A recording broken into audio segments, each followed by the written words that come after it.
현대 세계의 예언자로서 자주 인용되는 인물 4명을 들자면 다윈과 마르크스와 니체와 프로이트를 꼽습니다. 현대 인본주의의 세계관은 사실 이들의 사상을 서로 조합한 결과로 볼 수 있습니다.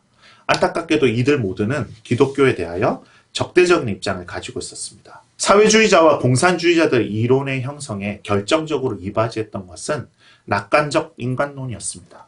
성경적 세계관을 가진 그리스도인들은 인간이 죄성을 가진 존재임을 압니다. 인간이 과거에도 욕심을 가졌어요. 지금도 욕심을 가지고 있습니다. 앞으로도 탐욕적일 걸 알아요. 그래서 그것을 어떻게 견제하여 사회 질서를 만들어 나갈까를 고민했던 것이죠. 그러나 하나님을 부인하고 성경을 부인한 사람들은 인간에 대하여 과도한 기대를 가지고 있었습니다. 유물론 철학자들은 적절한 교육과 법적인 시스템만 있으면 인간은 더 나아질 것이고 훌륭한 유토피아를 만들어낼 수 있을 거라는 착각에 빠졌습니다. 19세기 중엽에 완전 평등의 이상을 과학적인 기법으로 정립한 사람이 있었으니 바로 마르크스인 거죠. 이 마르크스는 과학적 사회주의라는 이론을 고안했습니다. 다른 이름으로는 진화사회학이라고 불러요. 다윈이 종의기원에서 밝힌 이 진화론에 입각해서 이 진화론을 사회적인 관점에 적용시킨 결과인 거죠. 때문에 마르크스 장례식에서 엥겔스가 이렇게 말했습니다. 다윈이 유기적 자연의 발전 법칙을 발견한 것과 같이 마르크스는 역사의 법칙을 알아냈다. 또한 당시의 사회 환경은 마르크스의 이론에 설득력을 더했습니다. 기계에 의한 대규모 생산이 일어나자 불평등한 노사관계들이 생겼죠. 새로운 형태의 도시 빈곤을 만들어냈습니다. 또 신흥 부자들은 사치스러웠어요. 이를 통하여 자본주의에 대한 적대감이 계속해서 커졌습니다. 이제까지의 사회주의는 지식인들의 이상에 지나지 않았지만 이제 노동자 계급 가운데서 거점을 만들어내게 됩니다. 저 봐라! 생산수단의 소유 여부가 사회 계급을 만들어내지 않냐. 노동자가 일하는데 수익은 자본가가 쓸어가고 있지 않냐. 이렇게 모순에 찬 자본주의는 무너지고 말 거다. 사회주의 혁명에 함께 나서라! 이렇게 되는 거죠. 사회주의 혁명의 궁극적인 결과는 인간의 총체적 해방이었습니다. 마르크스가 말하는 자유는 종교개혁자들이 말했던 자유와 전혀 성격이 다릅니다. 마르크스가 주장한 진정한 자유란 인간 존재를 물질에 대한 예속으로부터 해방시키는 것이었습니다.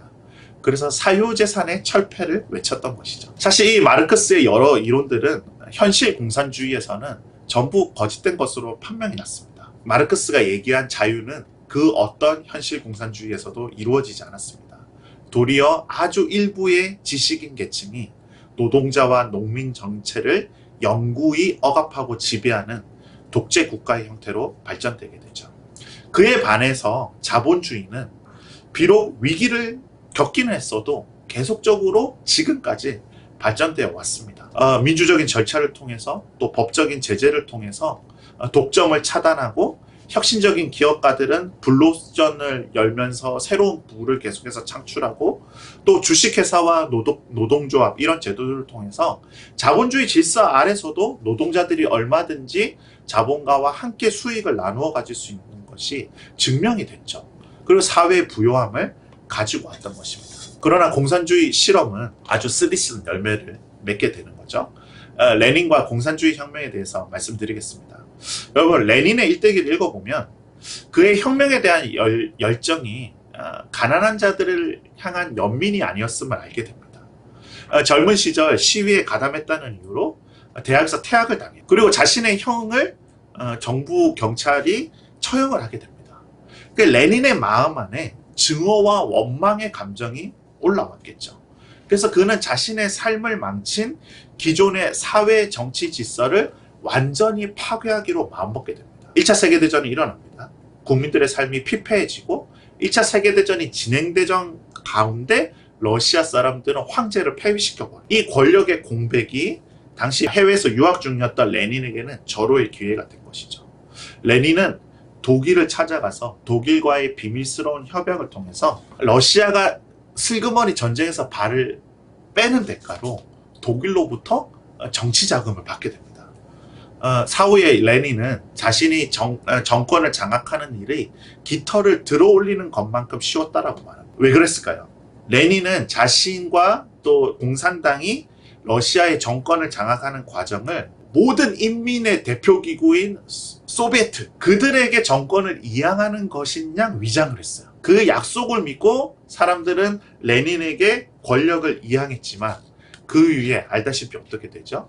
러시아의 공산당, 레닌의 볼셰비키 당이 무려 74년 동안 일당 독재를 펼치게 됩니다. 국민들은 속은 것이죠. 모든 토지와 산업시설은 국가에 귀속되었고 공산당의 재산이 됩니다. 중앙정부가 수립한 계획에 따라 국가 경제를 더 부흥시킬 수 있다라고 하는 이들의 신념과 또 그 시도들은 모두 쓸모없는 것으로 드러나게 됩니다. 수치가 증명을 하죠.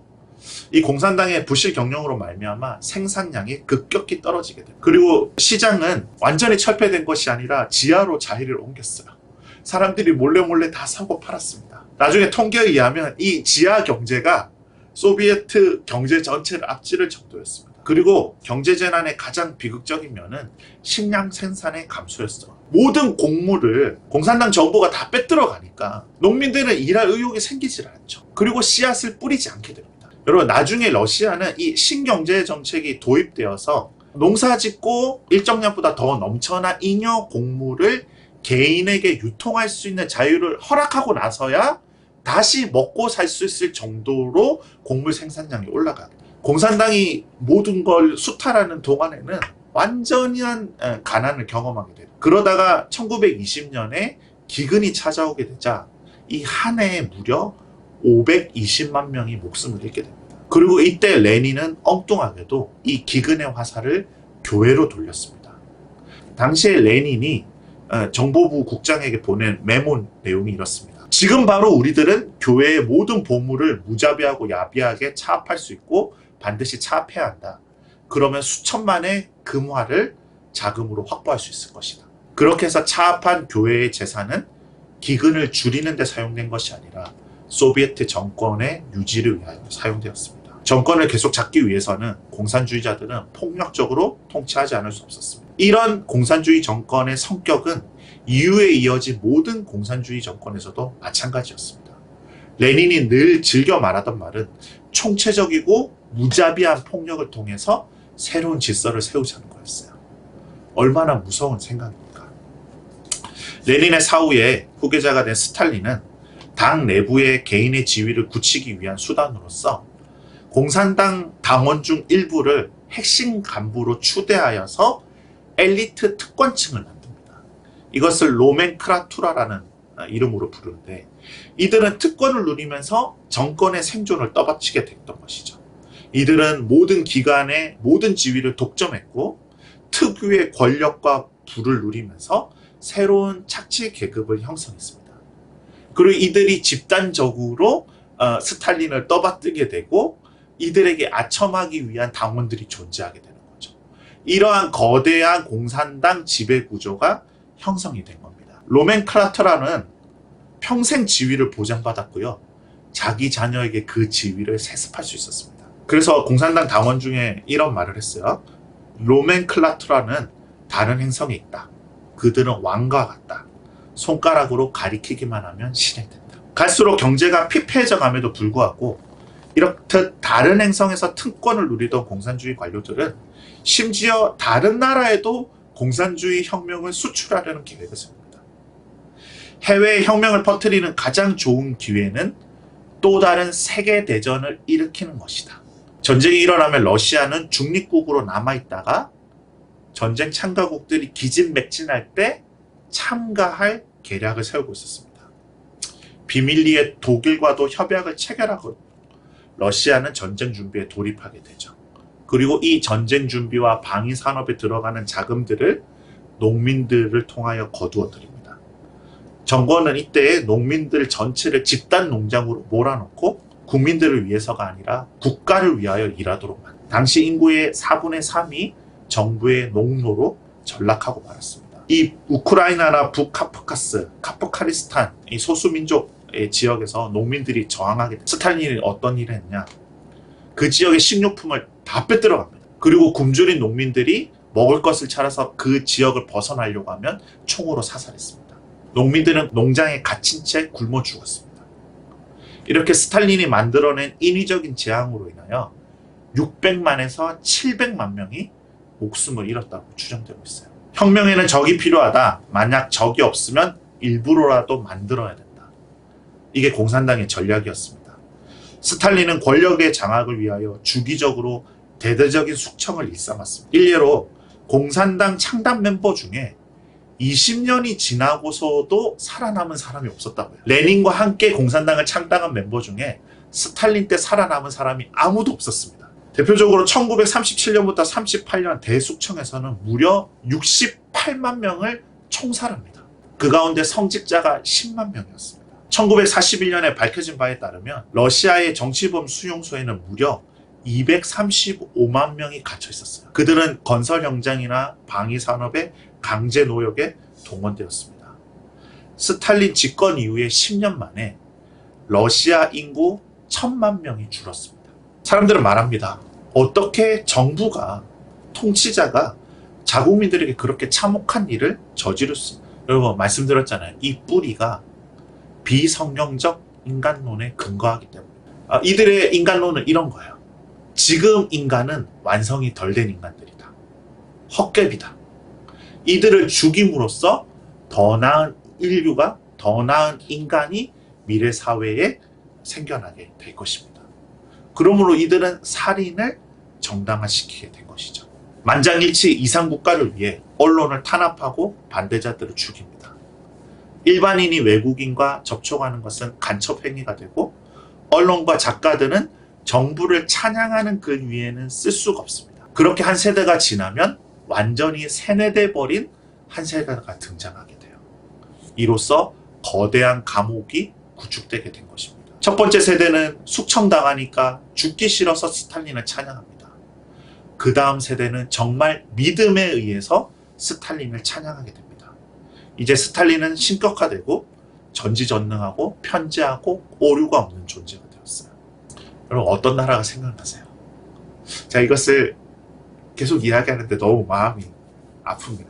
스탈린은 2차 세계대전의 참전과 함께 민족주의를 자극합니다. 애국심을 일부러 끌어올려요. 그래서 국민들은 피 흘려가면서 독일군을 막아냅니다. 이 2차 세계대전 때 러시아의 870만 명이 생명을 잃게 됩니다. 그렇게 힘겨운 승리를 얻어낸 공로가 전부 공산당의 치적으로 돌아가는 거죠. 스탈린은 침략자 독일을 물리친 인민을 방어해낸 영웅으로 둔갑하게 됩니다. 소련은 이러한 여세를 몰아붙여서 전후 신생 독립국가들, 저희 나라를 포함해서요. 전후 신생 독립국가들 가운데 공산당 정권을 수립하기 위한 작업에 착수하게 됩니다. 각국에서 공산당을 조직하고 자신들의 입맛에 맞는 사람들을 지도자로 격상시키는 것이죠. 여러분 생각해 보십시오. 식민지를 막 벗어난 국가들은 정치적 혼란을 겪고 있습니다. 다양한 세력이 난립하고 있어요. 여러분 우리나라에서 일제로부터 해방을 맞고 나서 2년 만에 미군정에 찾아가서 정당 설립의 허가를 요청한 정당이 60개가 넘었어요. 다양한 세력들이 그렇게 난립하는 상황 가운데 누군가 정권을 잡기를 원한다면 자금과 지원이 필요한 것이죠. 그들 가운데 누구라도 제가 사회주의 하렵니다, 공산주의 하렵니다 표방하기만 하면 소련의 보안 요원들이 찾아와서 지원을 해주는 거예요. 군대를 보내주는 거죠.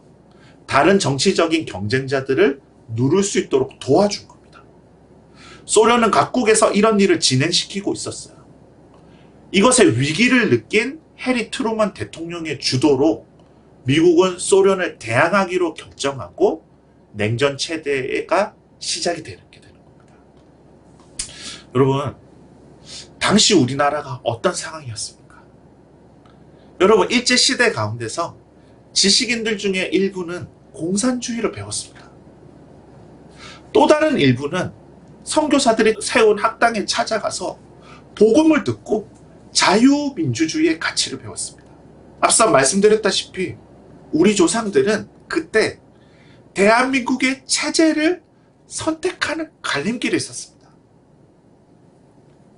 소련의 가치를 따르려는 공산주의자와 성경에서부터 출발한 자유의 가치를 지키려는 자유민주주의 세력은 도저히 함께 갈 수 없는 동반자였습니다. 여러분, 남한의 단독 정부를 세우자는 이승만 대통령의 정읍 발언은 1946년 6월에 있었습니다. 1946년 2월에 이미 북한에서는 소련의 등을 업은 김일성이 공산주의 정부를 발족하게 됩니다. 체제와 상관없이 한민족이니까 뭉치고 보자는 꿈은 사실상 헛된 것입니다. 좌우 합작과 미소 중립을 선택했던 대부분의 나라들은 전부 공산이 되었습니다. 여러분, 우리 조상들이 자칫하면 잘못된 선택에 의해서 한반도 전체가 공산주의에 먹힐 수 있는 위험한 상황이었던 거예요.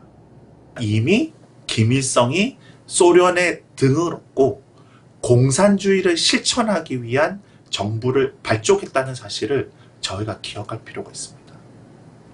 이럴 때 남한에 이미 일제 이전부터 일제 시간 가운데서도 해방이 되고 나서도 수많은 선교사님들이 영국과 미국에서 저희 나라를 찾아와 주셨고 학당을 세워 성경을 가르치면서 자유와 민주주의가 뭔지를 가르쳐 주었다는 거예요. 그래서 청년 이승만을 비롯한 많은 민족의 지도자들이 영어를 배우려고 학당을 찾아갔다가 성경과 자유의 가치를 배우게 된 것입니다.